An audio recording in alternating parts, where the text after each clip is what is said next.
Okay. Good morning, everyone. My name is Sarah Wozniak, and this is Duchess. She's a 7-month-old English Bulldog, and we're here today to talk a little bit about English Bulldogs and how they became the world's best emotional support animal. So why don't they look like other dogs? They look very different from other dog breeds. Well, in American Kennel Club has stated that the English Bulldog is associated as far back as World War II, and they were with Winston Churchill in the Nazi regime. And when the English came to America, they brought their bulldogs with them.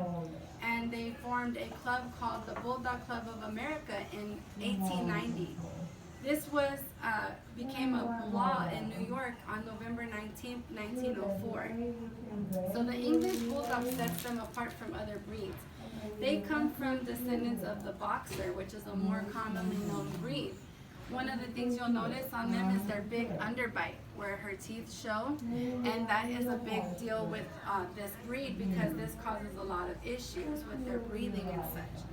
If you notice, Duchess, when she stands up, her legs are very short and her paws are very wide. The reason for that is because they're built to hold a lot of weight. Duchess is only 7 months old and she currently weighs 53 pounds. She won't get any taller, but she will get heavier. She will get between 80 and 90 pounds at her full-grown weight. This means a lot more wrinkles.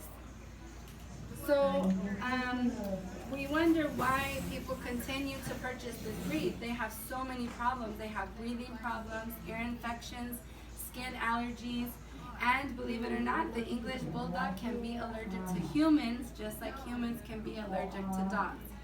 English Bulldogs have been bred to be hypoallergenic. So if you're allergic to dogs, this is a dog that you can own. They do not have dander that will cause your allergies to flare up. So these dogs have been bred from multiple sources. Back in the old days, they used to be really tall like the Boxer, and they've been bred with the French Bulldog to make them micro-size. So although Duchess will get much fatter, she won't get any taller. One of the things that we notice is with the Boxers and the Rottweilers, when they're born, their tails are cut to give them this look. If you look at Duchess's tail, when we bring her around, you can feel it, and it's actually curled like a piggy's tail because they're born this way. So her little tail is curly at the end. So with all of these health problems, why would somebody want to purchase this animal? Well, one of the biggest deals with English Bulldogs are they cannot breed on their own. They have to be artificially inseminated. And the reason for this is their back legs are not strong enough to support a mate being on top of them. So anytime you put weight on her, she puddles into a big puddle of puppy. She won't stand up on her own. Her back legs are pretty weak, even though she's a puppy. As she gets older, they'll only become weaker. Also, once you get your puppy inseminated, they cannot deliver their puppies on their own. Their puppies have to be removed by C-section in a controlled environment. So with all of these health problems, you question why even have this dog? She has all these problems and they don't listen. They're very stubborn. But if you've ever owned a dog, you know that you develop a relationship with your dog. You may have had a dog that you loved like a family member. You may have had a dog that you hated, and you question, why does me and this dog not get along? Why do me and this dog really get along? Some people think that dogs can sense bad or good in people. Some people believe also that it's the breed of dog that they're attracted to, and then some people just believe it's that dog's personality individually. I had a Boxer for 12 years, and I've always owned dogs my whole life, and she passed away 1.5 years ago. It was like losing a child. So I decided not to have a dog for a while. I didn't have any more dogs for 1.5 years. Then I decided to get a Boxer because I figured I loved my Boxer so much I would get another one. Me and this dog did not get along. I could not stand the dog could not stand me. All the dog did was cry, constantly cry, yelp and cry. So I decided to just abstain from having a dog at all for a little while. Well, being a dog person, you know, you can't go very long without a dog. And then along came Miss Duchess. And me and Duchess have a very good relationship, even though we've only been friends for about 6 months. I got her when she was 8 weeks old. According to YourPurebredPuppy.com, they state that English Bulldogs rank 78th percentile and 80th percentile of dumbest dogs in America. This is because they are extremely stubborn.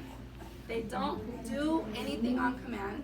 They do exactly what they want to do, and it's like moving a rock to get them to do it if they don't want to. So, with this being said, dogs of this breed are not good service dogs. However, people tend to get emotional support animal confused with service dog. An English Bulldog would make a horrible service dog because they don't do what you want them to do when you want them to do it. Duchess here has learned a few commands. She knows sit and down. She only does it when she's inspired by some cheese. Come here. Sometimes she does it, sometimes she won't. Come here. Come here. Alright, if I got you. Sit.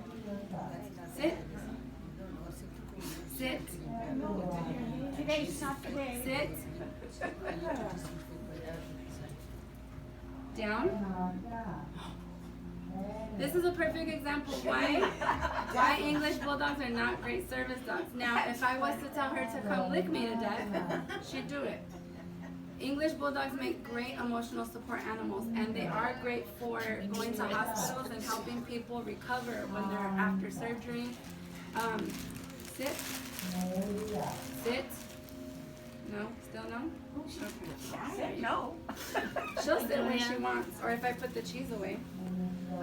So people have also been documented to heal faster after surgery or while being hospitalized if they have an emotional support animal with them. Take my dosage. Another thing is, another thing is that the English Bulldog is been known to help veterans with PTSD, help people with depression and anxiety. Something about an emotional support animal brings out these emotions in people that typically can't show emotion because of their mental illness.